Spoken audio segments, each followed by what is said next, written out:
toda, né? Ela é uma fofinha, ela é toda assim. Ela é reservadinha, quietinha. Ela não tinha o que falar, gente. Eu falei, perdão, mas nossa senhora. Ela ficou até, acho que assustada. Eu acho que eu vim chorando no carro. Relaxa. Sim, Vamos lá. bora, Paula. Página 152, os anos de sofrimento.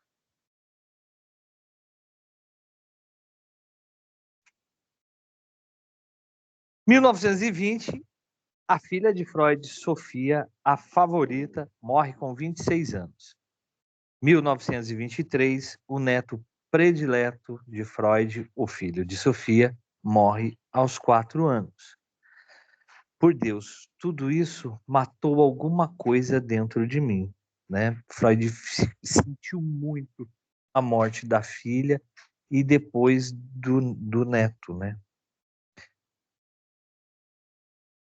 Naquela época não tinha antibiótico ainda direito, não tinha nada, né? A medicina pouco evoluída.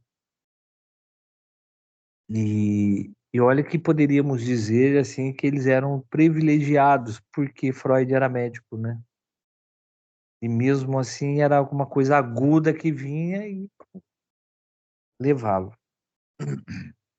No mesmo mês de abril de 1923, Freud foi operado de câncer no maxilar e no céu da boca.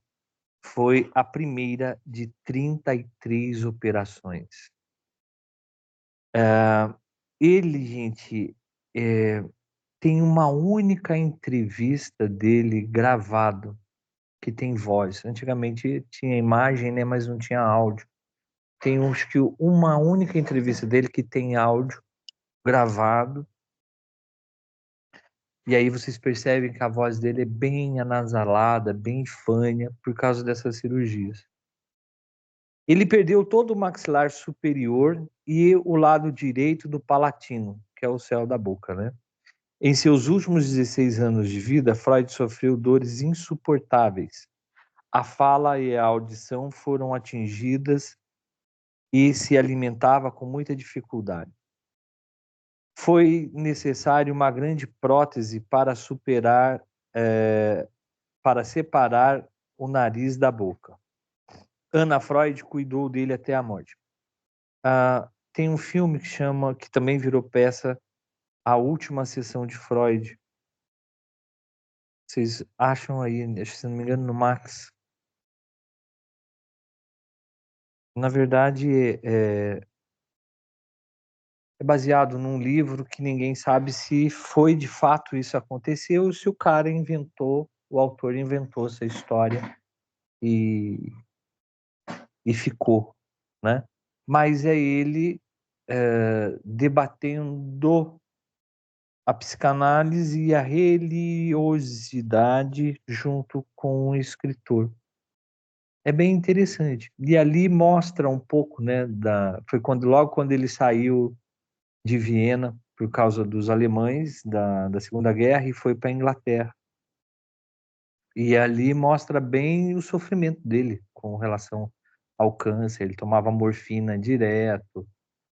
Mostra um pouco do relacionamento da Anna Freud com ele, da Anna Freud com a mulher dela. Então, Anna Freud era lésbica.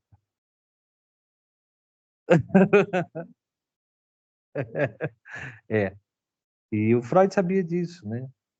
Então, é bem interessante esse filme, se vocês puderem assistir, chama A Última Sessão de Freud. Esses piratex da vida aí, gatonete, vocês acham aí fácil. Né? E assim, ele tinha combinado com o médico dele que num documentário chamado A Face Oculta de Freud, do Brasil Paralelo, é, é assim, fala uma narrativa, gente, de quem não entende a psicanálise, de quem não estudou psicanálise. Falando que ele é um pervertido, que ele era pedófilo e que ele se suicidou. O final termina assim, ele se suicidou, né? Aí lança um grande ponto de interrogação. Como que o pai da psicanálise se suicida? Né? Na verdade, ele tinha combinado já com o médico dele que quando ele não tivesse mais suportando a dor, que a dor estivesse no último nível, né, e que as medicações não tivessem mais fazendo efeito, aí era para o médico fazer uma dose a mais nele de medicação, né? E assim foi feito. Então, uns entendem como eutanásia, outros entendem como suicídio, e aí fica a critério de cada um fazer essa interpretação. Mas fato é, e acho que a gente debateu isso numa aula de acupuntura na turma de sábado, na turma da Juliana, sobre trigeminalgia, que é uma dor que dá aqui no trigêmeo, que pega essa faixa aqui tudo, e tem uma menina, até eu não sabia, as meninas que me mostraram, e tem uma brasileira que está fazendo uma vaquinha para juntar dinheiro, né, para ir fazer eutanásia no país que é permitido, porque ela não aguenta mais de dor. Então, seria suicídio ou não? Alguém de vocês aguentaria esse tipo de dor e não pediria a morte? Uma das piores. É. Aí,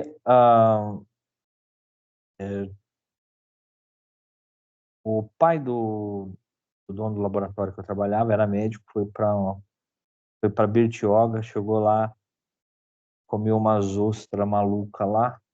Eu acho que a ostra não estava tão fresca e pegou uma septicemia, pegou uma infecção intestinal depois de uma bactéria que não tinha antibiótico que cuidava.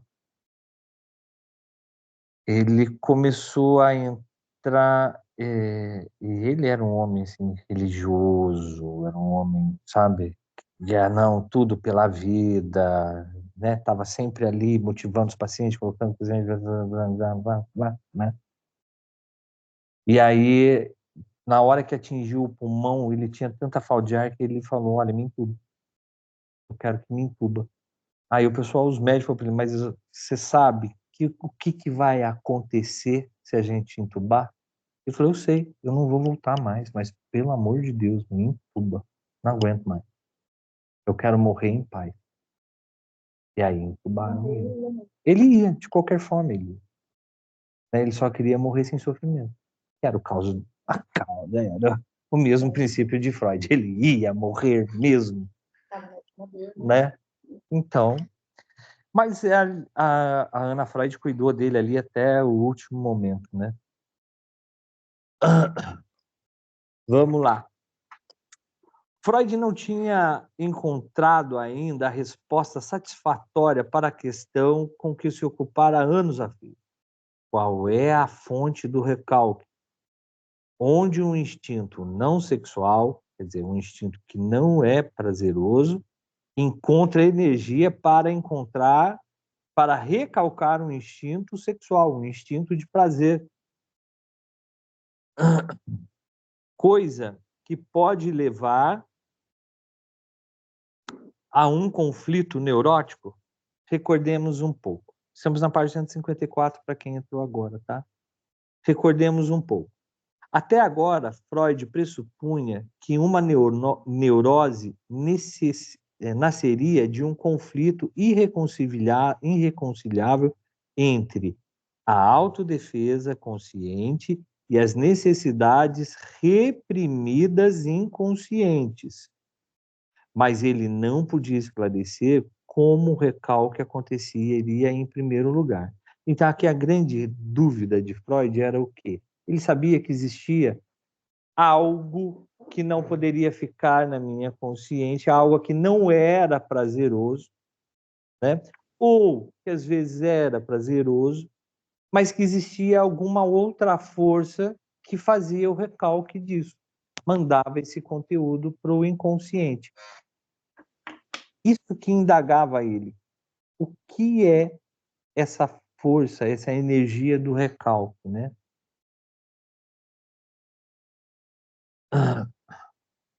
Do mesmo modo, ele pressupunha que os instintos de autoconservação do ego eram limitados à fome, sede e à reprodução sexual. Aqui nós estamos falando de instinto. Instinto é uma coisa, pulsão é outra. Foi aonde ele chegou à conclusão de que, além do instinto, né, que é o instinto biológico que a gente tem, o instinto de defesa, aparecer uma cobra aqui, vai sair todo mundo correndo, né? Ninguém vai ficar aqui para... Você vê uma cobra no meio do mato, você vai falar assim, ai, olha lá que bonitinho. Não, a primeira coisa, você assusta, porque você sabe, né? Você pode até ficar meio parado, mas você não vai lá pôr a mão nela. Seu instinto de sobrevivência. Você está no meio do Largados e Pelados. Quem assiste aí Discovery Channel, Largados e Pelados, aquilo é uma maravilha para mostrar para vocês como o ser humano é uma praga, né? Porque não consegue, tem que se adaptar a tudo, e mesmo assim foi vivendo, foi chegando e está aí, contaminando o mundo. Porque tá sozinho numa floresta, quer dizer, você fala assim, tem água, tem alimento, mas você quase morre de fome, morre de picada, morre de tudo. Você salta um cachorro lá, o cachorro vai se dar melhor que você, né? Então a gente teve que construir tudo para poder viver nesse planeta. E lá, né, nesse Largados e Pelados, quando eles estão com fome, o que acontece? Qualquer porcaria que eles acham, eles enfiam na boca. Caramujo, cobra, sai matando lá minhoca, sai comendo. Mas por quê? O próprio biológico, o instinto biológico fala, coma. Bebe aquela água suja. Bebe, porque senão você vai morrer de sede. Então o organismo tem essa parte instintiva. Aí lá na central de emoções, né? O nojinho sai fora, né? Sai para lá, nojinho, a gente precisa viver. Vamos lá, beba essa água aí mesmo, vai, né? Então todos aqueles filtros que a gente tem, vamos pegar, gente, aquele pessoal que foi até fizeram um filme novamente aí, mas já fizeram vários filmes disso, vários documentários daquele pessoal, daqueles jogadores que caíram com o avião nos Andes e começaram a comer os corpos. Aquilo é puro instinto de sobrevivência. É puro instinto de sobrevivência. Se tivesse outro tipo de alimento ali, eles iam comer o corpo do sujeito? Não. Mas o organismo fez eles superarem todo o nojo, porque se a gente falar isso agora, que a gente está com a barriga cheia, é coisa nojenta, né? Mas vai você ficar com fome para ver se o seu corpo não manda você fazer aquilo. Tem uma outra historinha também que o cara ficou aí, isso também é fato verídico, ele ficou náufrago, um barco dele acabou o motor. O motor morreu e não fazia mais o motor pegar, e ele saiu para pescar e a correnteza do oceano foi levando ele, ele foi se distanciando. Ele ficou quase 4 meses em alto mar, até que um navio passou, viu, resgatou ele. Perguntaram como que ele sobreviveu. Aí ele falou que assim, ele pegava um pouco de água da chuva quando chovia, se hidratava, e ele desmontou o motor do barco, arrancou o fio de cobre, e era brilhoso, então ele ficava batendo na água assim. Aí subia a tartaruga, ele pá, batia a tartaruga, bebia o sangue da tartaruga, comia coisa da tartaruga, peixe, né? Foi fazendo isso. E aí ele disse que quando ele começou a pescar, chegou uma certa altura que ele não queria mais comer o peixe, não queria mais comer a carne do peixe, só os olhos. Só os olhos do peixe. Aí ele enfiava a mão, arrancava os 2 olhinhos do peixe, comia e estava satisfeito. E jogava o resto do peixe fora, guardava para pescar, ou para pescar para atrair os outros peixes. Aí foram estudar isso, né? Mas por que será? Aí viram que o olho do peixe é rico em fósforo. E o organismo dele estava com deficiência em fósforo. Então o organismo dele falou assim, come o olho, que o olho é rico em fósforo. É o mesmo princípio que acontece com as mulheres gestantes. Elas têm desejo de comer umas coisas malucas, por quê? Porque está em deficiência de vitamina.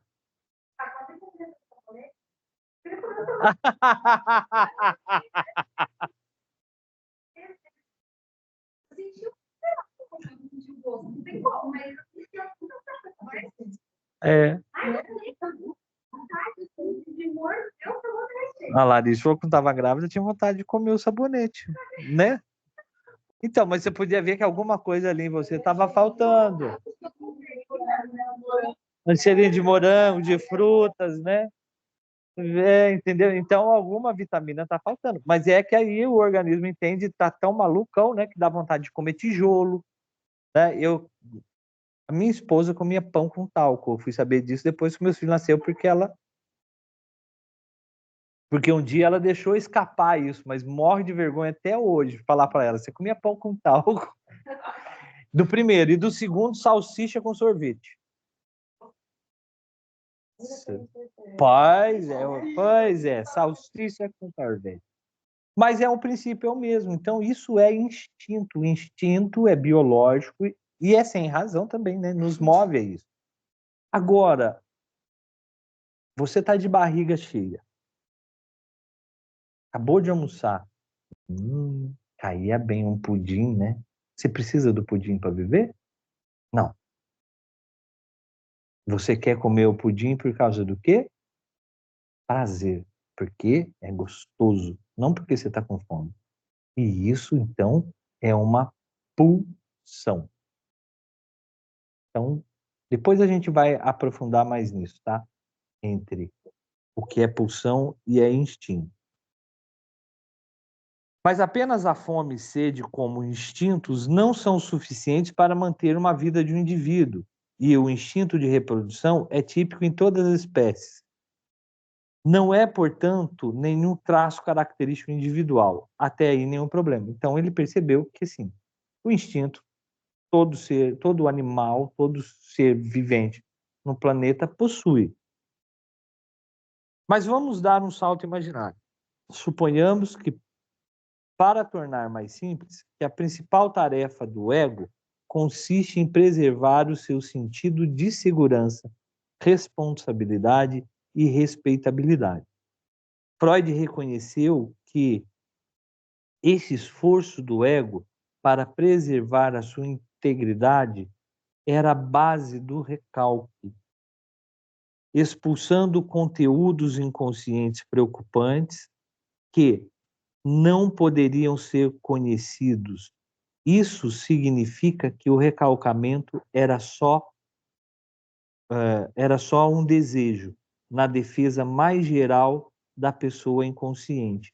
Então, aí Freud descobriu que, para o ego, todos os outros instintos, a gente tem todos os outros instintos para preservação biológica, né? Mas que existe alguma força, que aí depois vai ganhar o nome de pulsão, né? Que vem do inconsciente, que deseja, que quer estar presente na consciente, mas que pode ser sofrível, né? E aí, então, existe esse mecanismo de defesa chamado recalque para preservar a integridade do ego. Porque é muito difícil a gente conviver com alguma coisa que a gente considera que foi errado, né? Com uma culpa, por exemplo, ou com um desejo que seja proibido. Quando eu fazia teatro, gente, teatro é gente muito maluca. Aí tinha um ex-seminarista que fazia teatro com a gente. Ele foi expulso do seminário porque ele confessou para o seu confessor lá, né, que era um dos chefes do seminário, que tinha uma santa no corredor que tinha um decote, uma santa assim com um decote, e ele se masturbava pensando no decote da santa. né? Aquilo era abominável para todos. Todos era abominável, né? Mas aquilo corroía ele por dentro. Então, ele fazia o quê? Ele cometia o ato libidinoso, né? Vamos falar, mas aquilo pesou tanto nele que ele sabia que se ele confessasse, ele ia ser expulso do seminário.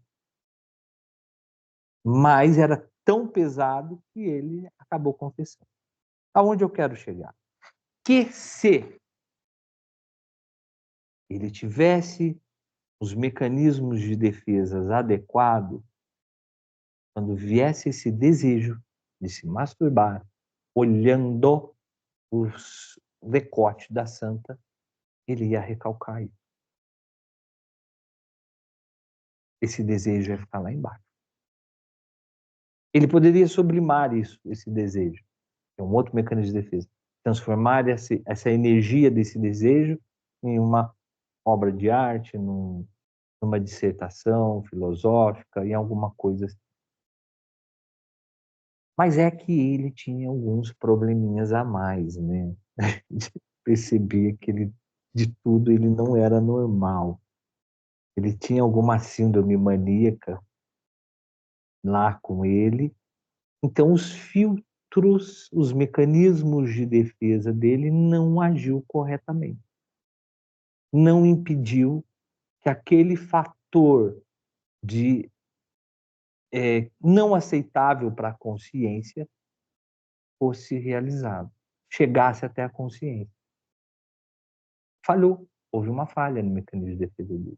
Houve uma falha no recalque.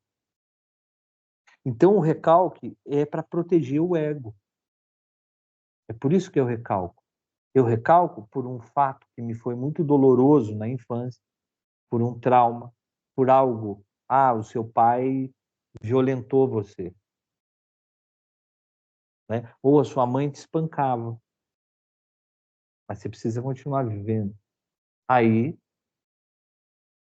você recalca. Os mecanismos de defesa falam, não, isso é muito doloroso para a pessoa ficar com isso na cabeça. Recalca. Manda para o inconsciente. Né? Ou esses desejos malucos que aparecem por aí. Desejos do id. Né? O id só quer prazer. Irresponsável, infantil, né? Ilógico. O id só quer prazer. Veio esse desejo do id, que não pode ser aceito. Por exemplo, desejo de matar o patrão. Quem nunca teve? Né? Pegar na cara do chefe, dar aquele socão na cara dele. Mas pode? Não pode.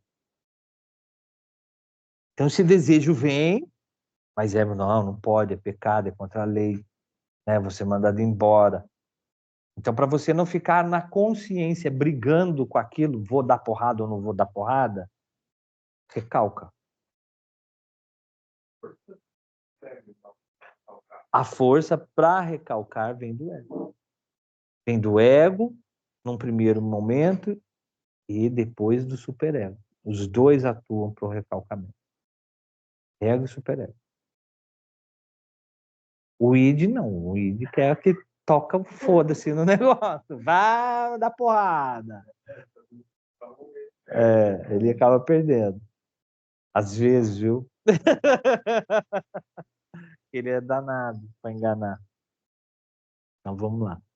Se o recalque pressupõe alguma coisa que recalca, então esta alguma coisa só pode ser ou o ego ou um espectro parcial separado do ego, que é responsável pelo mecanismo de defesa do recalque. A gente vai ver que é o superego. Por isso, o recalcamento brota do ego. Recalque é o ego em defesa. Em defesa contra quê? Contra falhas que surgiram durante o desenvolvimento do ego. O medo é a característica humana para as fraquezas do ego.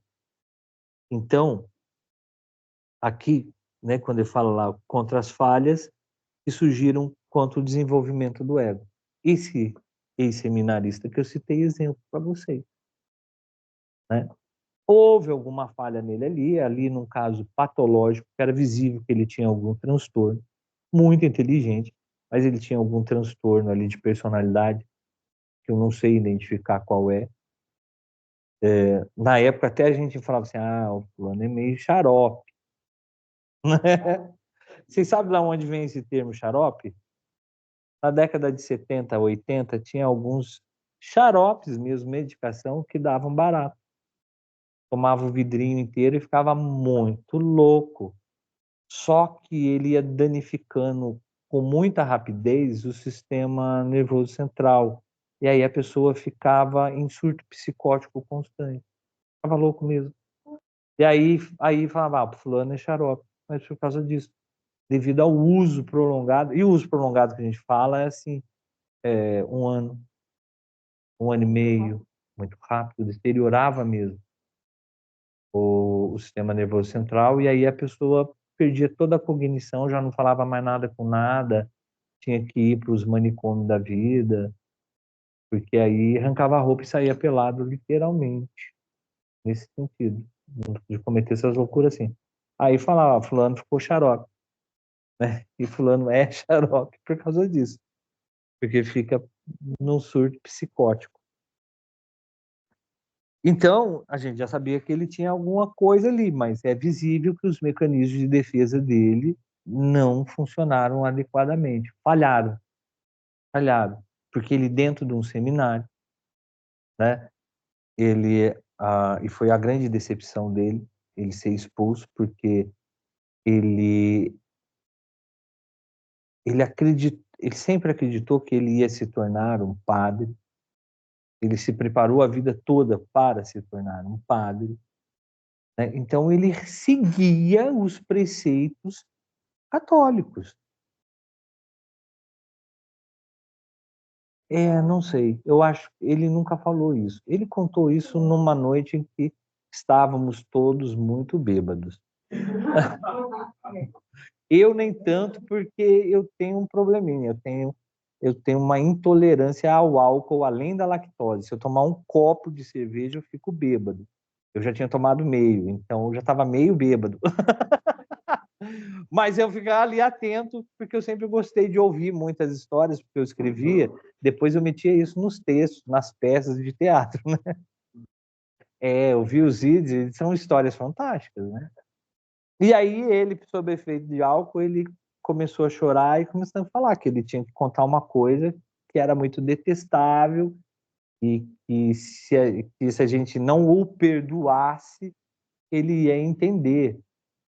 E aí ele contou, mas só ele estava no meio de maluco, o pessoal falou assim, nossa, mas só por causa disso? Ah, que bobeira! Pô, mas não é a santa, é só uma imagem, né? Mas era representação. Aí eu acho que ele ficou até bem no meio do pessoal. Antes tivesse conversado com a gente do que para o padre, né? Mas fazer o quê? Então ali houve uma falha. Houve uma falha dentro dele que não fez esse recalcamento, né? O interessante seria a gente pegar e entender o porquê esse desejo, né? Fica meio óbvio. O seio tem uma representação muito grande para a gente, tanto para a menina quanto para o menino. Eu não estou falando no sentido sexual, eu estou falando no sentido de acolhimento, né? O seio é, a, é o primeiro órgão que acolhe, que a gente sai do mundo, a primeira coisa que a gente entra em contato é com o seio. É que alivia aquela dor, aquele estresse do parto, porque nascer não é difícil, não é fácil, gente. Quem já assistiu um parto aí sabe, por isso que nasce chorando, que não é legal. Se fosse bom, nascia rindo, né? Então, e é o seio que faz isso. Então, a ausência do seio, Lacan fala de que nós somos seres faltantes justamente por causa disso. A gente sente falta do quê? Do seio. O seio, qual é a representatividade do seio? Acolhimento, carinho, né? E tudo mais. Então, ele Obviamente, se a gente pensar nisso, aí já é um problema, já é um rumo, mas seria muito interessante fazer uma terapia com ele bem feita para entender, né? E até entender por que que isso não foi recalcado. Então vamos lá.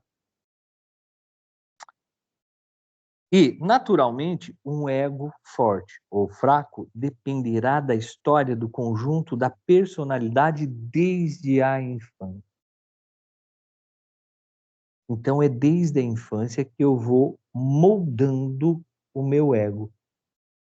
Às vezes a gente fala, nossa, a pessoa do ego fraco, né? Aquela pessoa que às vezes não tem força. Nossa, mas aconteceu isso na vida dela, por que que não faz aquilo?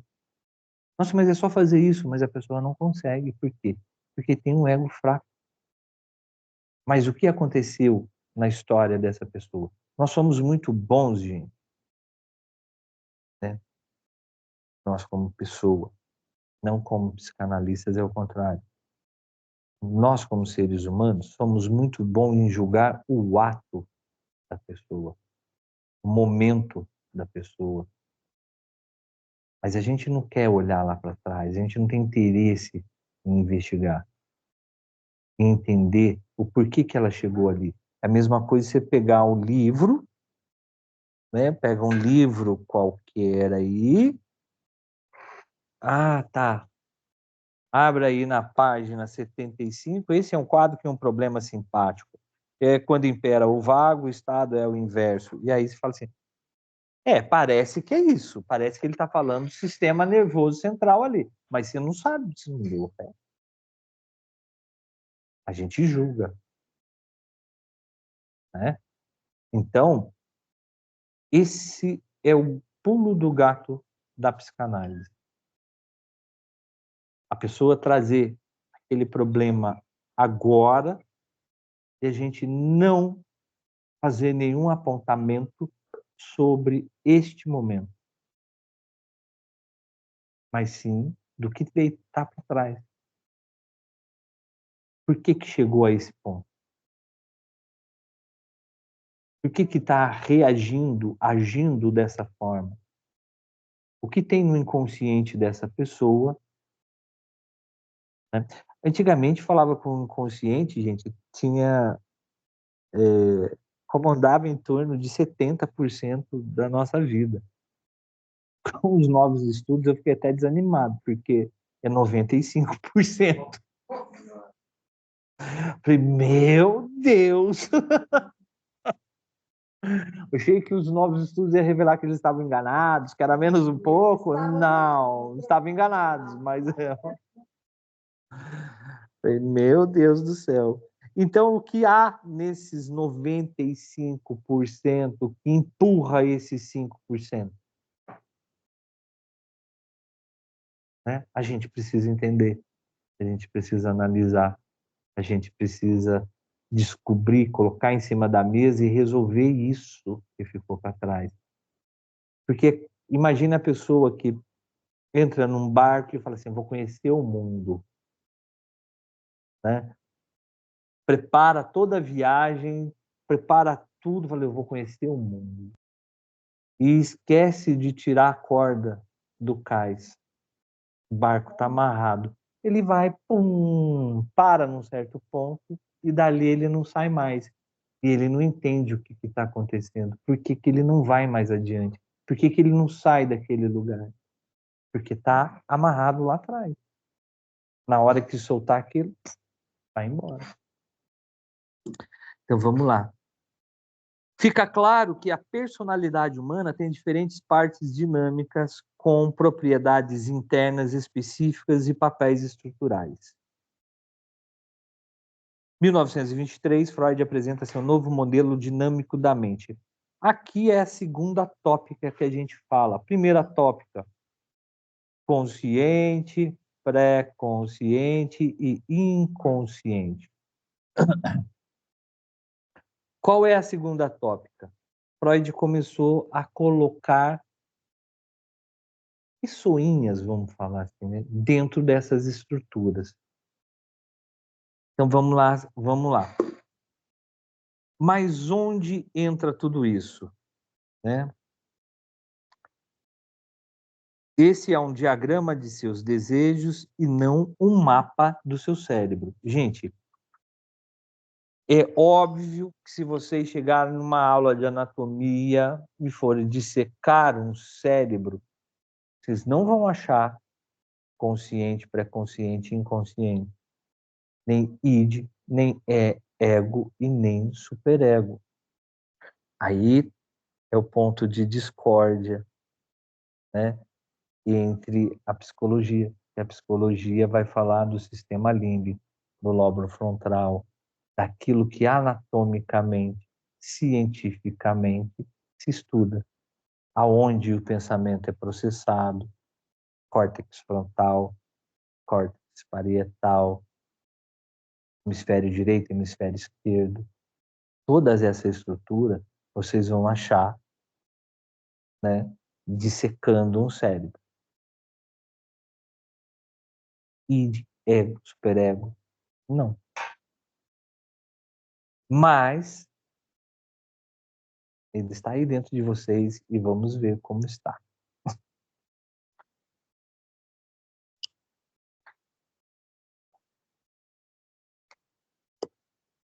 O id, isto, literalmente, id, a tradução de id é isto, tá? Id é a base primitiva inconsciente da psique, dominado pelas necessidades primárias. A psique de uma criança recém-nascida é composta em grande parte pelo id. Então, o id vai estar ali, muito focado nas minhas necessidades primárias. Através do contato com o mundo exterior, uma parte do id se modifica. Então, o id vai aprendendo.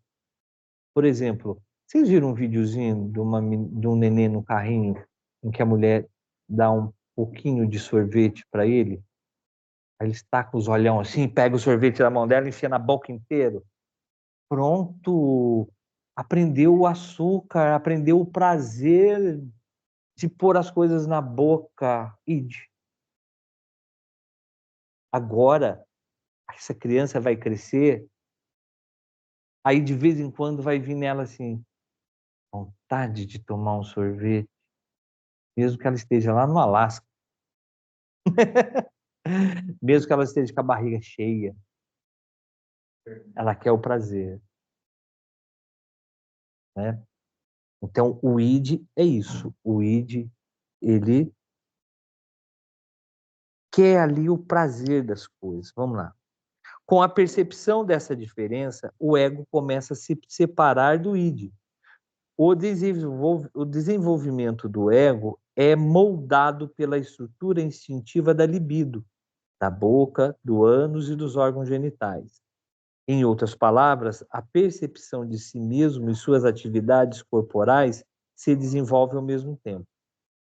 É por isso que o pensamento de sexualidade estão ligados. Gente, pensamento de obtenção de prazer, né? O id, ele só está no inconsciente, ele não tem acesso à consciência. Ele está aqui embaixo. Ele precisa de alguém para chegar até a consciência, para chegar à realidade. É aí, então, que surge o superego. O ego, aliás, o ego. Então, o ego surge da necessidade do id estar em contato com a realidade. A criança, gente, por muito tempo, ela só quer. Por muitos anos de vida, ela só quer. Ela faz manha, ela faz birra, né? É só o desejo. Aí você fala assim, não, mas o meu filho não deseja tomar banho, não gosta de tomar banho. Ele deseja não tomar banho. Porque ele acha desprazeroso. Ah, o meu filho deseja só comer batata frita, mas não quer comer brócolis. Ele deseja comer batata frita, e deseja não comer brócolis. Por muito tempo, o ego, ele é meio que dominado pelo id. Quem faz o contraponto? Quem é o superego? Os pais, né? É um superego externo. Não põe aí, não faça aquilo, não põe o dedo na boca, tenta direito. Isso não pode fazer. E a criança não está nem aí. Você fala para ela, não enfia o dedo na tomada, virou as costas, daqui a pouco está o raio enfiando o dedo na tomada.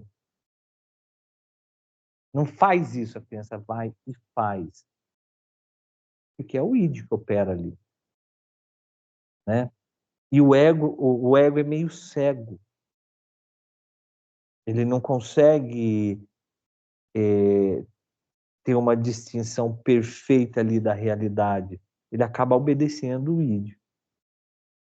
Só nos até os 4 anos, mais ou menos, de idade. Depois, aí já a criança começa a desenvolver seus próprios superegos. Freud conferiu diferentes tarefas importantes ao ego. Primeiro, o ego é o condutor no mundo real. Condutor do id e também depois do superego. No mundo real. Ele pode adaptar ou se transformar. Percepções conscientes pertencem ao ego. Então, tudo que é consciente pertence ao ego. Este é um aspecto do ego, dirigido para fora, para a realidade externa. O ego possui também uma função inibitória. Este é o outro aspecto do ego, que se forma inconscientemente e é dirigido para dentro. E aqui, então, nós estamos falando da parte do ego que faz o recalcamento. Por exemplo, o recalcamento dos impulsos do id é realizada inconscientemente pelo ego. Isso é um mecanismo de defesa do ego. Todos esses mecanismos funcionam inconscientemente. Aqui um exemplo do mecanismo de defesa do ego. O homem pode seguramente satisfazer um impulso edipiano, casando-se com uma mulher parecida com a sua mãe. Então aqui a gente está falando, né, de um exemplo de defesa do ego, porque o id deseja sempre a mãe. O id quer sempre o seio materno, quer sempre o colo, né? O que o ego... Lembra que a gente falou que o ego ele tem a capacidade de adaptar, se transformar? Essa parte do ego, né, que é inconsciente, ele vai negociar com o id ali. Ó, a gente não pode ter a mãe pro resto da vida. Já pensou? Eu, barbado, né? Cabelo branco, deitado no colo da mãe, Gugu, Dadá, mamãe, dá colinho, né? Só um minuto, Juliana. Ah, dá colinho? Não, não pode. Já cortou o cordão umbilical, vai, vaza. Mas eu ainda tenho aquela falta, meu id tem aquela falta. O ego fala assim, e se a gente achar uma mulher parecida com a mamãe? Ai, eu quero. Pronto, sai. Tu. Aí você vê a menina bonitinha, linda, maravilhosa, né? Assim, essa daí é do jeito que eu gosto. Do jeito que o seu id gosta. E aí você vai e tu cata. Não passa muito tempo, você percebe que ela é igualzinha à sua mãe. Eu já falei para vocês que eu falo com minha esposa que ela não deixa eu sentir falta da minha mãe, né? A minha mãe é falecida, mas não tem nem como eu sentir falta dela. Você é tão igual às vezes, né? Então, faz isso com as meninas, com a menina a mesma coisa, só que a figura é a figura paterna, né? O id fala assim, a gente quer proteção, a gente quer, né, essa proteção aí, porque a gente não é homem, vocês vivem num mundo dominado por homens, a gente precisa dessa proteção. Quem protege a gente? Papai, legal. Vamos poder ficar com o papai pro resto da vida? Não, não vamos. Então vamos achar um cara aí que parece com o papai. Ah, bem da verdade, alguns, né? Aí acha lá alguém parecido com o pai, não fisicamente, mas comportalmente, né? E acaba juntando, pronto, tem o papai do meu lado, tem a mamãe do meu lado. A bem da verdade é que às vezes algumas pessoas não ficam nesse processo, por quê? Porque se estenderam, né? A companhia do pai, estendeu a companhia da mãe, e aí não sente a necessidade. Tem o pai ou a mãe muito introjetado dentro de si. A presença do pai e da mãe ainda é muito forte dentro de si. Não precisa buscar fora. Mas isso é um papo para outra aula. Né? Só estou dando um spoiler. Que é mais ou menos assim que funciona o complexo de Édipo. Então, o que a gente precisa saber? Que o ego é o condutor no mundo real, né? Que as percepções conscientes pertencem ao ego, e o ego possui a função de recalcamento. Lógico, depois nós vamos aprofundar nisso.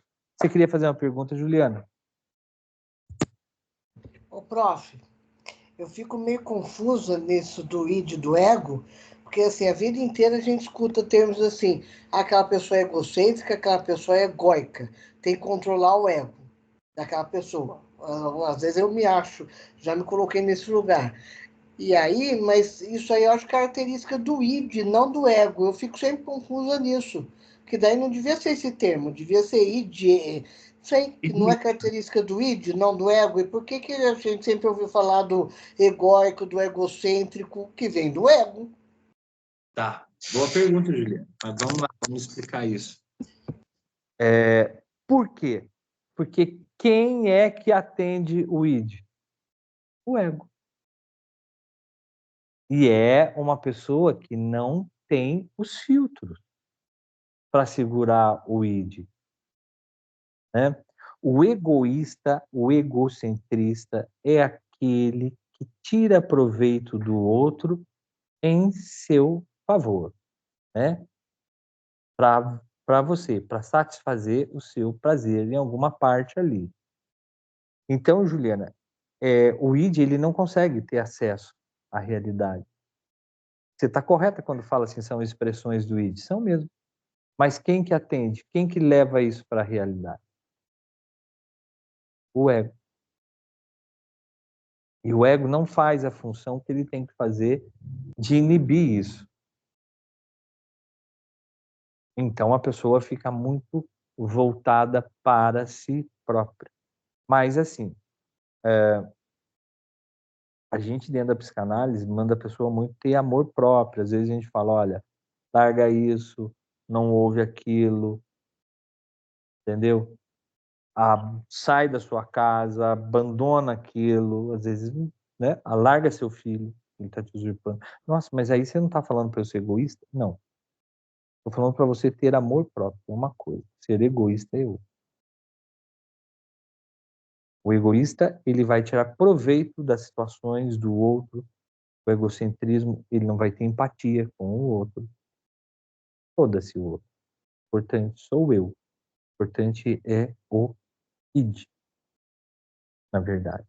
Então, usa-se até essa expressão ego, porque ego, se a gente traduzir, eu. Está muito preocupado comigo, né? Mas na psicanálise, a gente falando, é que quem tem contato com a realidade é o ego, não é o id.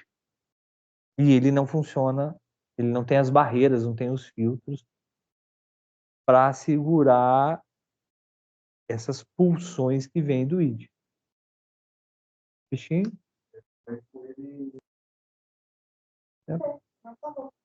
Já fui. Agora ele pensa nele, mas não tem proveito. O egóico ou o egoísta é a mesma coisa. Ele vai tirar proveito das outras pessoas, ele vai pensar nele. Às vezes ele não faz nem assim uma coisa, um ato direcionado, né? Por exemplo, fulano você está no trabalho, fulano precisa que, que você dê uma opinião sobre o trabalho dele para ele ganhar uma promoção. Você simplesmente não fala nada. Eu não. Eu vou ficar falando da vida dele, os outros que vê lá o serviço dele lá e falam, eu não vou falar nada. Né? Ele não agiu diretamente, ele não foi lá, não fez nada diretamente contra a pessoa, mas também não fez a favor. Não teve empatia com aquela pessoa. Né? Então, essa é a característica. Por quê? Porque o id não quer. O id é infantilizado, é mimado. Né? Para que eu vou fazer isso? Eu não. Deixa o outro lá. Né? Então vamos para o superego. O superego é o super eu. Eu já falo com você, Juliana. O super eu. O superego não é apenas a consciência. Ele é a herança do complexo de Édipo e funciona assim. A criança sente profundamente grande hostilidade em relação aos pais que não consegue expressar. Em parte por causa do amor e em parte por causa do pavor. Por isso, a criança projeta a sua agressão sobre eles, que reaparece como uma exagerada repulsão. A criança se torna adulta, mas conserva sempre essa sensação engraçada de estar sendo observado. Quando os impulsos edipianos são recalcados e desaparecem, o superego torna o seu lugar. O superego representa a autoridade paterna introjetada. Então a gente fala que o superego é o pai interior. É o resultado de um trabalho de defesa que impede a expressão dos desejos edipianos.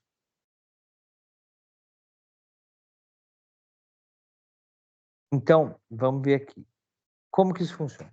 Chegando ali na idade de 5 a 7 anos, a criança entra numa fase chamada fase fálica, que é aonde desenvolve o complexo de Édipo, que é aquilo que eu falei para vocês, né? O nosso primeiro objeto de amor é sempre a mãe, tanto do menino quanto da menina. Só que nessa fase começa a despertar a diferenciação de gênero. Eu sou menino, papai é menino, mamãe é menina, titia é menina, cachorrinho menino, cachorrinha menina, bonequinho menino, bonequinha menina. E aí vai. Começa a diferenciar gênero. E o que que acontece? A criança começa a perceber, né? Ela não quer largar a mãe, o menino não quer, vamos falar do menino primeiro. O menino não quer largar a mãe de jeito nenhum. Mas ele começa a perceber que algo existe entre os dois. Ele não tem noção de sexo, de orgasmo, de vucu-vucu, de nada disso, na cabeça do adulto. Mas ele sabe que o pai com a mãe tem algo, um afeto, né? Andam de mão dada, beijam na boca um do outro, faz carinho um com o outro, né? Na hora de dormir, põe na minha cama, entra no quarto deles e fecha a porta. É muito normal nessa idade, tanto menino quanto menina, entrar no meio, voltar para o quarto no meio da noite e deitar no meio do casal. Não quer, o menino não quer, a mãe é minha, a mãe é minha, não vai ficar com ela. Aí o que que acontece? Nessa idade, o menino olha para a mãe, e aí entra uma coisa chamada complexo de castração.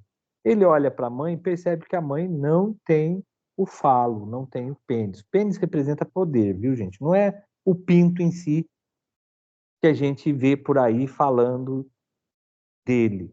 Não é essa conotação que se tem do pênis, do falo, que muita gente não entende. É a representação.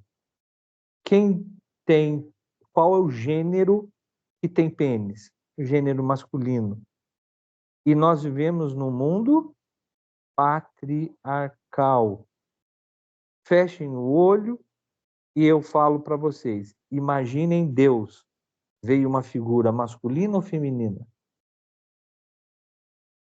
Só por aí vocês já verem como nós vivemos num mundo patriarcal em que o todo sobre Deus é pai, não é mãe. Gozado. Por que Deus não é mãe? Ele não foi ele que gerou todos nós, criou todos nós? Qual é o gênero que dá vida a outro ser?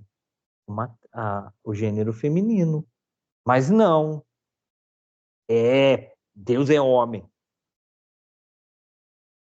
Tanto é que ele nos fez a sua imagem e semelhança. Fez primeiro quem? Adão. Depois ele falou assim, eu vou fazer uma companheira para ele. Tirar uma costelinha dele. Fazer uma menina aí para ficar com ele. Que ele tá muito sozinho. Por que não foi inveja? Né? Então, nós vivemos nesse mundo. Então, o pênis representa tudo isso que eu falei para vocês. O gênero masculino, o poder, né? O menino, ele olha para ele e fala assim, eu também sou fudidão, também tenho. Também sou bonzão, também tenho poder. Mas ele olha para a mãe e fala assim, minha mãe não tem isso. E eu acho que quem fez isso com ela, castrou ela foi meu pai. Meu Deus, se meu pai faz isso comigo, não quero ficar que nem minha mãe. Aí o que ele faz? Tchau, mamãe. Dá adeus para ela com muita dor no coração e, puf, cola diretamente no pai. Aí ele vai gostar do mesmo time de futebol do pai, quer usar a mesma coisa, quer fazer barba, quer aprender a dirigir. Ele começa a mexer nas ferramentas do pai. Aonde o pai está, ele quer ir. Aí ele se torna o grande parceiro do pai, cria a identidade masculina dele e segue, com muita dor no coração de ter perdido a mãe. Gravem isso. A menina, primeiro objeto de amor, a mãe. Né? Lembra do menino lá que tem o medo da castração? Complexo de castração.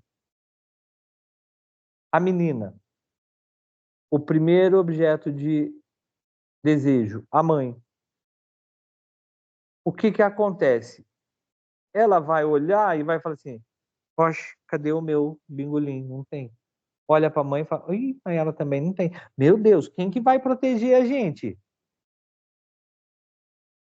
Mas quem que vai me proteger? Aí ela tem o que se chama inveja do pênis, não inveja do órgão ali em si. Ela tem inveja da proteção que aquilo gera. E aí o que ela faz? Vou largar minha mãe e vou correr para o lado do meu pai, que é ele que vai me proteger. A menina corre para o lado do pai. A menina corre para o lado do pai, gruda no pai, é onde a gente fala que a menina está apaixonada pelo pai. Aí o papai acolhe, o pai geralmente acolhe, é a princesinha do papai. Vocês viram um vídeo de uma menininha falando assim pro pai, assim, eu nunca vou deixar de te amar. Vocês viram isso? Gente, uma belezinha, mas ela assim falando pra ele, eu nunca vou deixar de te amar. Ele, sério? Ela, nenhum dia da minha vida. Né? Ali estava assim, a expressão máxima do complexo de Édipo. Né? E aí ela fica ali, mas percebe que o pai com a mãe tem alguma coisa que ela não consegue separar o pai com a mãe. E ela fica pensando lá no inconsciente dela, o que a minha mãe tem que o meu pai gosta tanto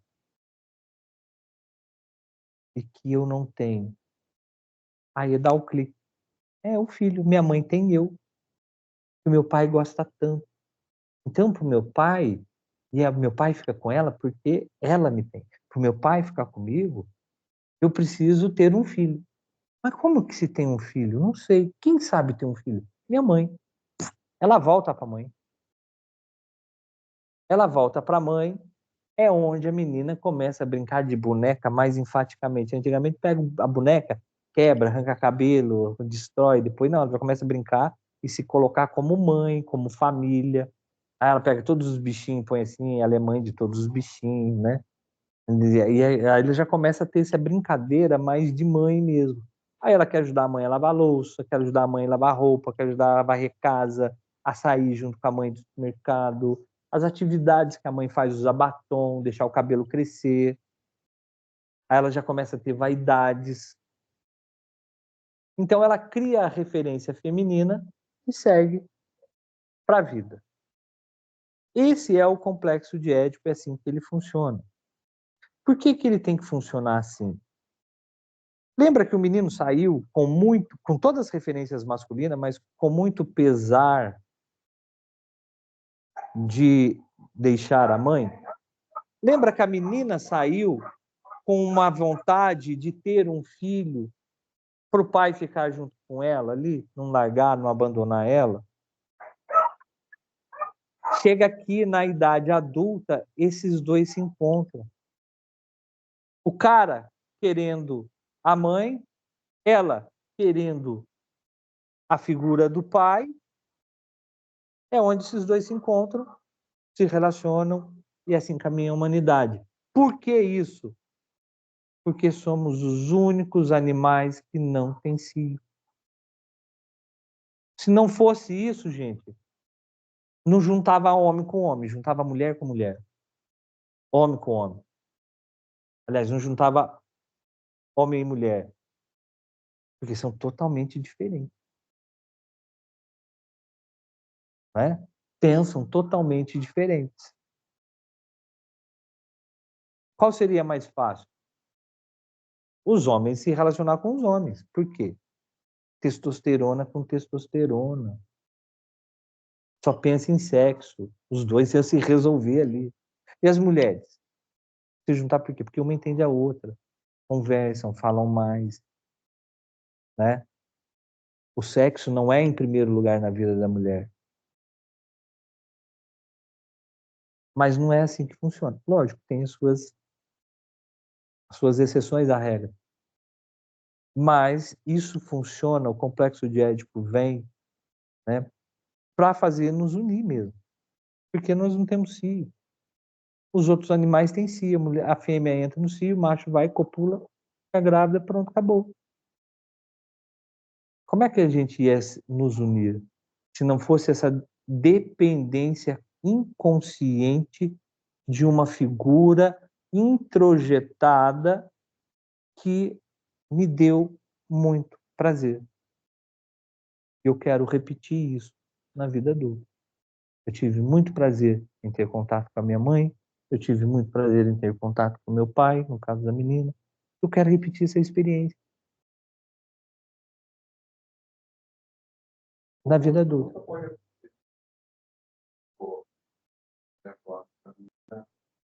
Pai que ela era um cara falta.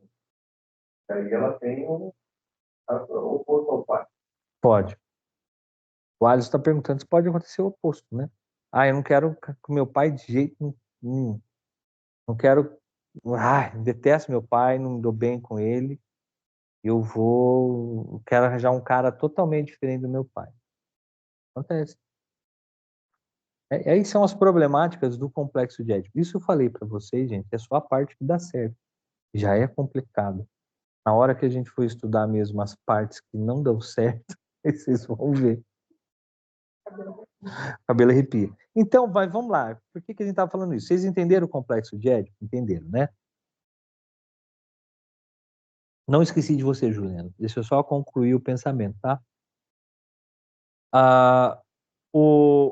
Entenderam como é que funciona o complexo de Édipo? Então, ali, tanto no complexo de castração do menino, quanto na inveja do pênis para menino, existe uma coisa que chama princípio do prazer e princípio da realidade. Qual é o princípio do prazer? Eu tudo quero, princípio da realidade, eu nada posso.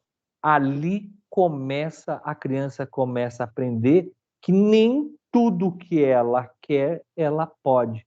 Quero ficar com a minha mãe, não pode. Quero ficar com meu pai, não pode. Ali começa o superego. Por isso que nós falamos que o superego é herdeiro do complexo de Édipo, por causa do princípio do prazer e do princípio da realidade. Então, o superego vai começar a surgir. É nessa idade que a criança começa a apontar as coisas de errado que os pais fazem, né? Eu nunca me esqueço que o meu filho ali com 6 anos, sinal amarelo, eu pum! E ele, ó, pai, você passou no sinal amarelo. Falei, no sinal amarelo pode. Ele falou, não, não pode, tem que parar, porque ele já estava aprendendo na escola. Né? Então ali já começa a apontar, o superego dele já estava colocando para ele que no amarelo não pode passar. Então, né, o meu sobrinho, meu irmão sentou na mesa sem camisa para a gente tomar um café. Aí ele vira, papai, não pode sentar na mesa sem camisa. Aí meu irmão, ai, agora tem mais um para mandar em mim. Além da mulher, tem um outro para mandar em mim. Aí foi lá, pôs a camisa. Mas o superego dele já começou a construir. O pai interno, olha, chamando a atenção. Então, o superego, ele é herdeiro do complexo de Édipo, né? Só para fechar. O id é aquele que está ali só para curtição, a vida é uma festa, a vida é uma grande farra, eu só quero. Eu desejo. Eu só desejo. O superego é o que vai fazer o pronto. O id, princípio do prazer. Quero. O ego, o superego, princípio da realidade. Mas nem tudo pode. E quem é o ego? O ego é o juiz. É o que está ali no meio para decidir se vai atender o id ou se vai atender o superego. Terça-feira, 20h40, terminando a aula. Vamos para o boteco ali do chão tomar uma cachaça? Ide, a Lorelai já animou, vamos embora. Vambora, eita! Né? Alguns ids já se animaram, outros superegos. Imagina que isso, terça-feira, amanhã. Ah, Cris, amanhã tem que trabalhar. Às 4h30 você vai levantar, você é louca? E aí fica a gente, vamos ou não vamos? O ego que vai decidir se a gente vai ou não. Né? Então é assim que funciona o id, o ego e o superego. Embora a gente não acha eles anatomicamente ali dentro do cérebro, mas a gente sabe que existe dentro da nossa personalidade. Juliana, você queria falar alguma coisa? Ô, prof, então, você colocou que a gente não consegue enxergar, mas está na nossa personalidade, tanto o id, o ego, o superego. Aí a minha questão é o seguinte, essas três, sei, são características do ser humano, já vem da natureza ou só o id que já vem, como é o superego e o ego, a gente vai moldando durante a vida? Entendeu? Me perguntou, os três já são, não tem como melhorar, já são inatos na gente, ou que o que eu estou pensando é assim, o id é uma coisa inata, o ego e o superego você vai construindo. Ou os três já são, ou os três constroem ao longo da vida. Na verdade, o id, ele já vem e todos eles vão aprender. Lembre-se que nós somos um pendrive em branco. Nós somos um pendrive em branco. Então, as nossas primeiras experiências, a gente já nasce. O pendrive, se você compra ele, ele já vem com um programinha básico para ele abrir no seu computador, não vem? Ele já vem ali inserido um programa para ele abrir e você colocar ali o que você tem ali dentro. Né? Tanto é que quando você vai desligar, tirar o mouse, você tem que ir lá e ejetar ele para esse programa fechar. Esse programa inicial é o id. Então, nós temos o id, que é esse programa inicial. Mas o id também vai aprendendo. O id também vai aprendendo o que é bom. Né? No caso do sorvete que eu falei para vocês, o id vai se interessando pelas coisas do mundo. Ele vai desenvolvendo, despertando necessidades. Vamos pôr assim, necessidades. Para o id, tudo é uma necessidade, tudo é urgente. Né? Para o superego, nada é tão ingente, tudo pode ser analisado, estudado. E eles vão aprendendo. O superego, o id, chega a um ponto da vida que ele estaciona. Não tem mais nada ali que te desperte tanto prazer assim. Né? Agora o superego não. O superego ele vai aprendendo até o último minuto da vida. E o ego vai estar ali fazendo essa contrapartida. O legal, gente, é quando essas três estruturas estão equilibradas. Por exemplo, vamos sair daqui e tomar uma cachaça hoje, terça-feira? Até que horas que nós vamos ficar? Vamos sair daqui às 9, até umas 10h30, 10h30, tá bom. O que nós vamos tomar? Não vamos tomar uma cachaça, né? Um negócio mais light. Vamos tomar um vinho legal, né? Trocar uma ideia? Vamos, pá. Beleza. Né? Atender o id. A gente vai sair, a gente vai tomar um álcool. Não precisa ser uma cachaça, mas é algo alcoólico. A gente vai relaxar, vamos ter o nosso momento de prazer. Beleza. Né? Ao contrário, não, hoje não dá, amanhã realmente todo mundo tem que trabalhar, mas e sábado, dá pra gente ir? Aí o pessoal que está online também vem. Pode ser? Pode.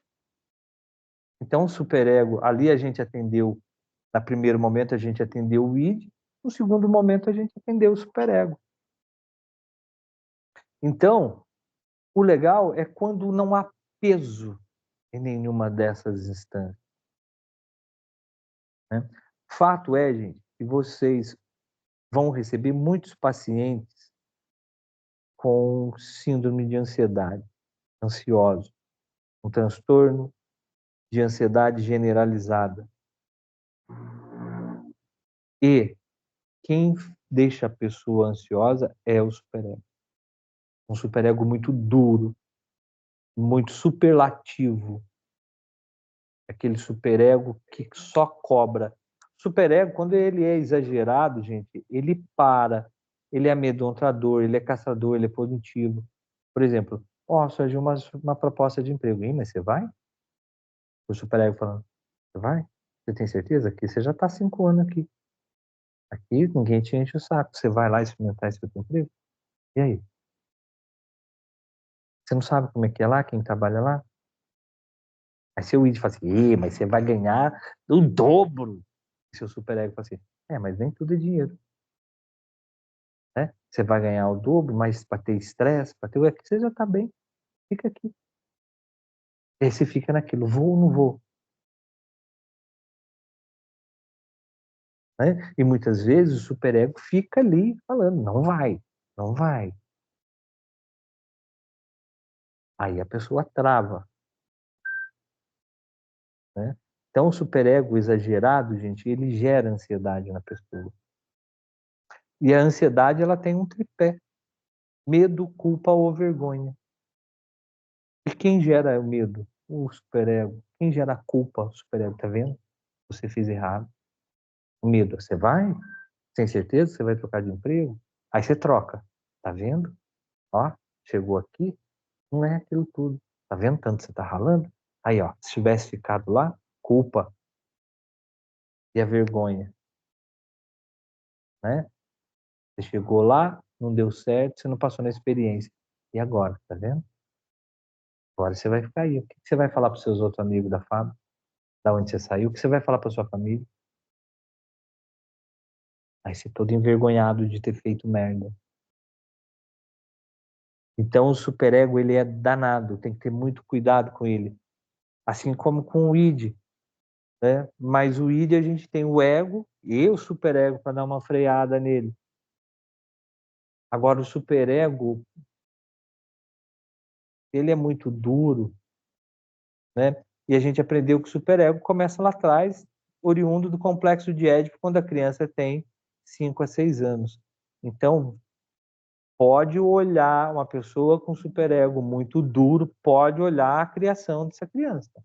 Ela foi muito cobrada, ela foi muito exigida, a criação dela foi dura também. Vamos sequenciando aí. Freud destruiu a concepção tradicional da moral e da consciência. Não são as nossas rígidas concepções morais que impedem um comportamento agressivo. Ao contrário, desenvolvemos concepções morais porque renunciamos à agressão. Aqui o que Freud está falando, né? Que uma pulsão do id, uma pulsão agressiva, né, do id,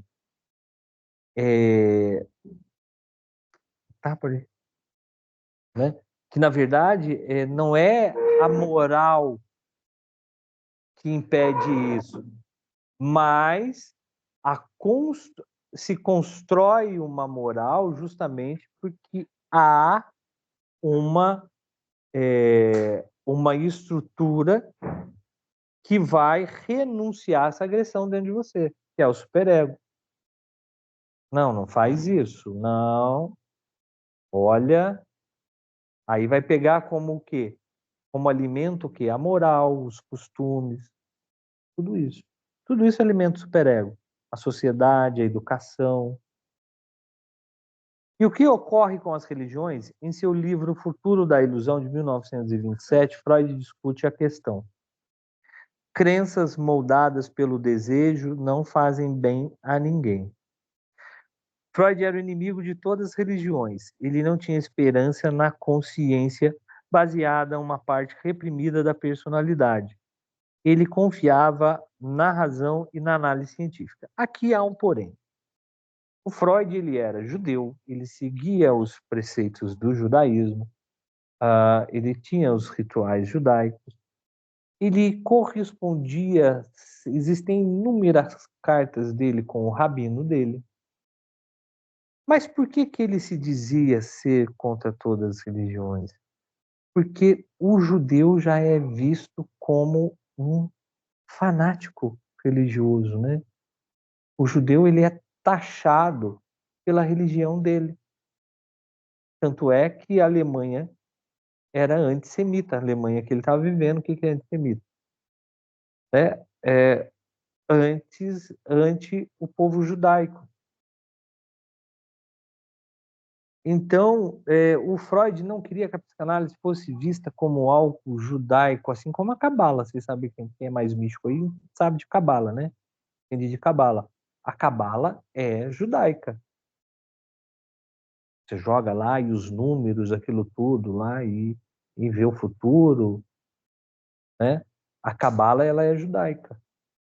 Então, o Freud não queria que a psicanálise fosse tida como algo a mais dentro do judaísmo. Então, por isso que ele falou, eu não gosto de nenhuma religião, inclusive a minha. Para que ela fosse vista como a mais pura análise científica. Porque ela sendo considerada algo científico, ela expandiria para o mundo. Se ela fosse considerada algo judaico, religioso, ela iria fechar. E não era esse o propósito de Freud. Então aqui fala que ele era ateu, mas na verdade ele não era. Né? Ele só não queria que a psicanálise fosse vista como algo judaico. A Primeira Guerra parecia ser uma prova terrível para a luta entre o instinto de vida e o instinto de morte da civilização. Em sua obra O Mal-Estar na Cultura, de 1930, Freud questiona o valor da civilização. O próprio nome já de civilizado é algo que não é selvagem, que perdeu as características selvagens. né? Mas aqui na figura a gente está vendo um soldado, um cara baleado, o soldado nem aí para ele, né? Tá com a mão no bolso. Então, Freud questiona muito isso. Será que nós somos realmente civilizados, né? Dentro dessa obra, o mal-estar na cultura? Será que nós ainda não somos apenas selvagens disfarçados?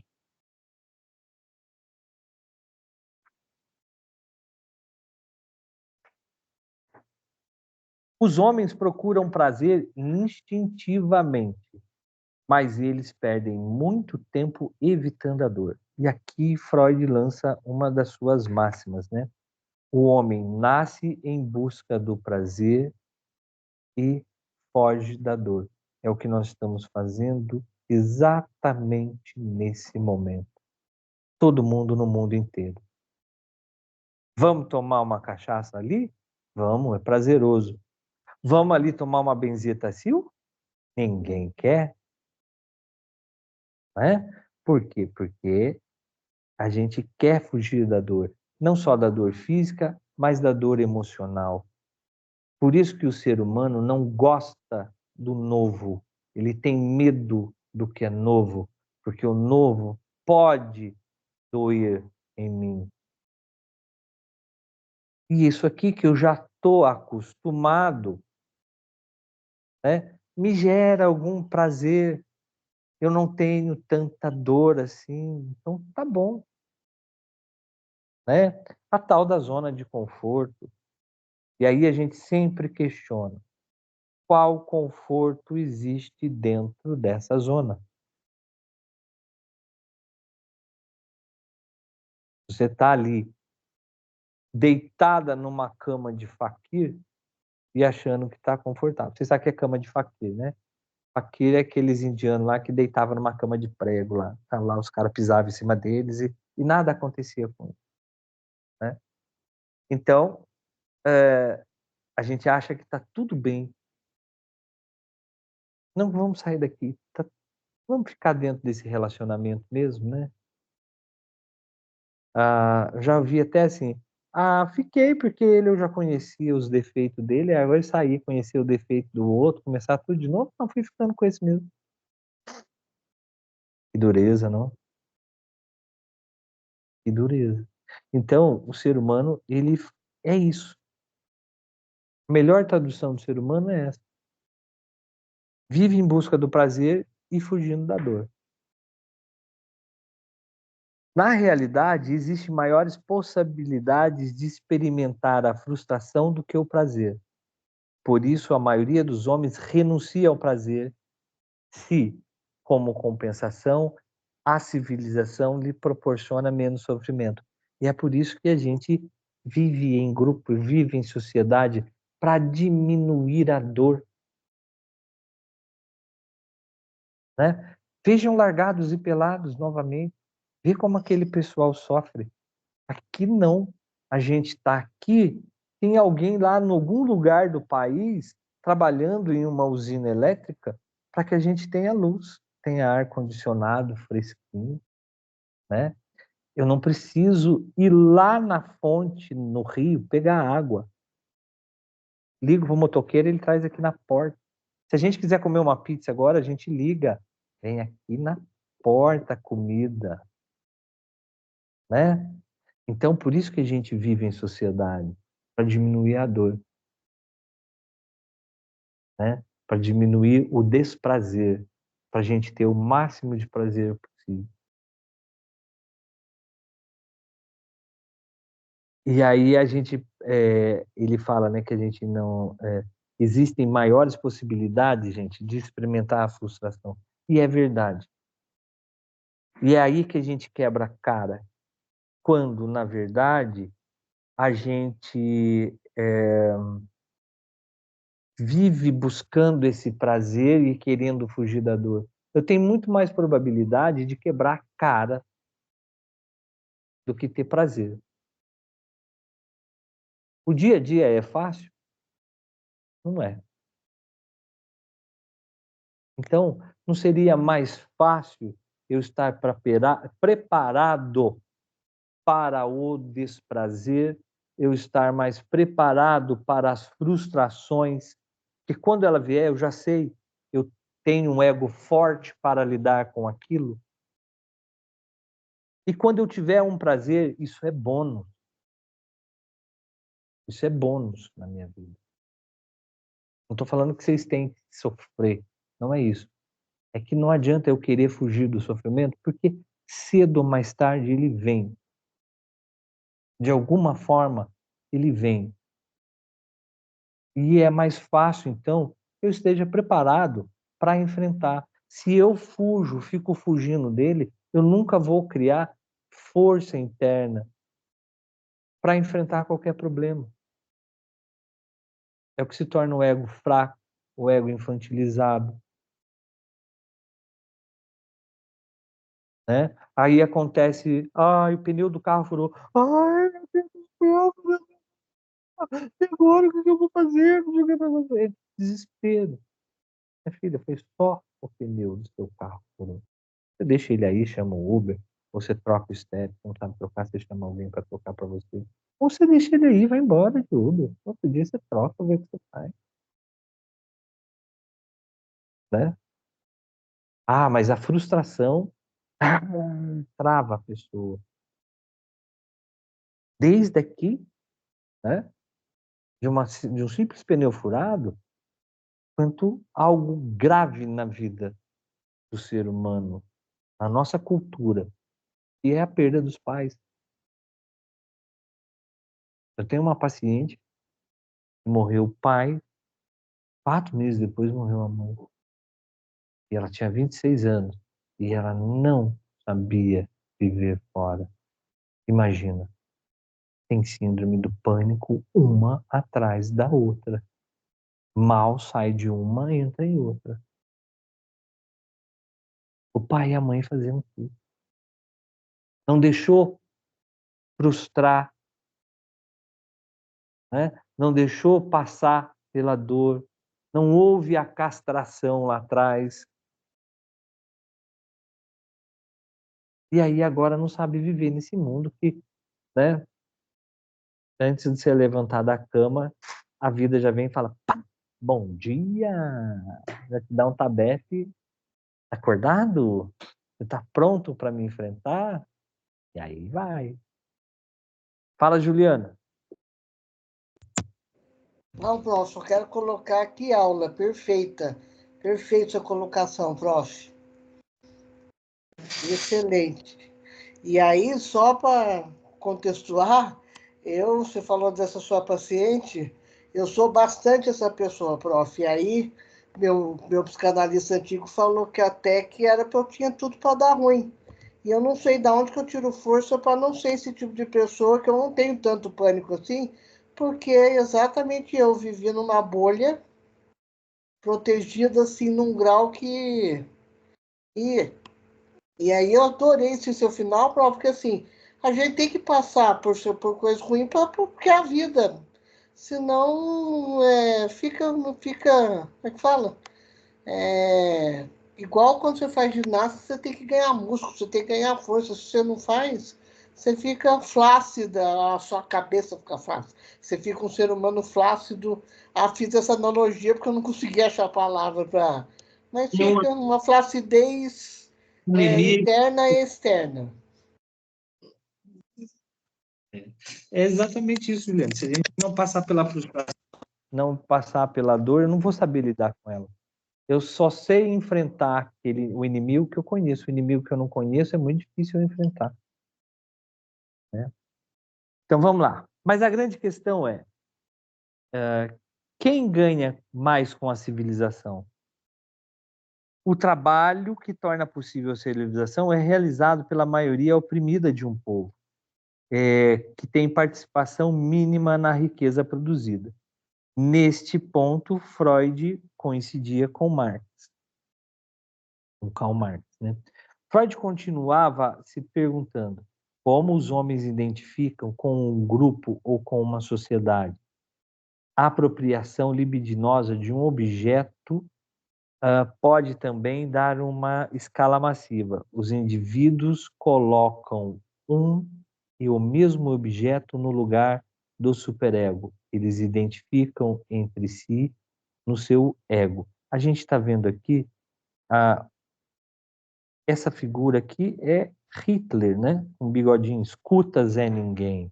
E aí o superego batendo no ego ali, o ego reprimido. Então ele fala que por que nós escolhemos super-heróis, escolhemos líderes religiosos, líderes políticos, né?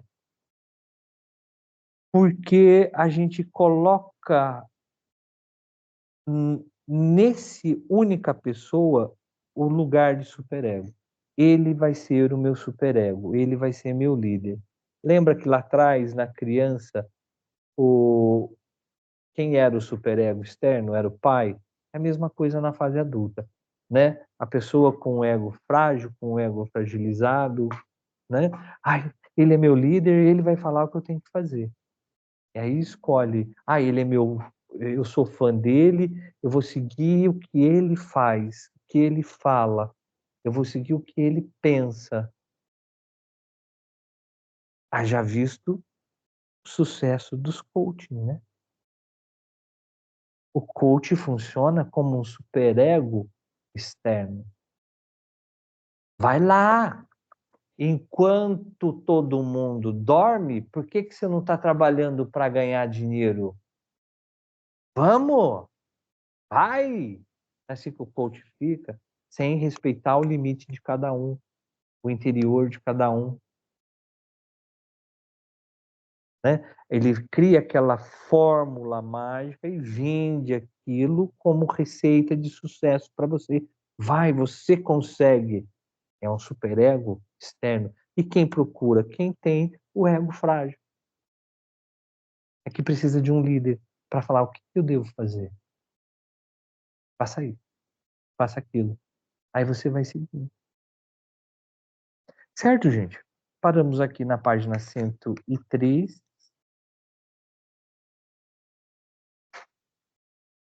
Obrigado pela presença de todos vocês. Até semana que vem. Qualquer coisa, eu estou à disposição. Página 163, perdão. Na verdade, nós vamos começar na página 164. Está acabando? Não. Esse 173, né? Esse aqui está acabando. Essa aula acaba, será? Eu acho que não. Eu acho. Bom, pode ser, mas eu acho que a gente fica aqui porque tem aqui o dicionário. Eu gosto de falar bem dele, dessas terminologias que a gente usa. Tchau, gente. Até semana que vem.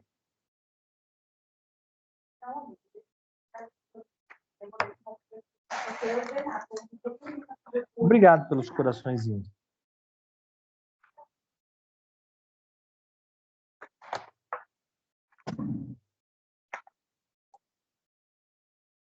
Hoje eu chamo o Uber, tem.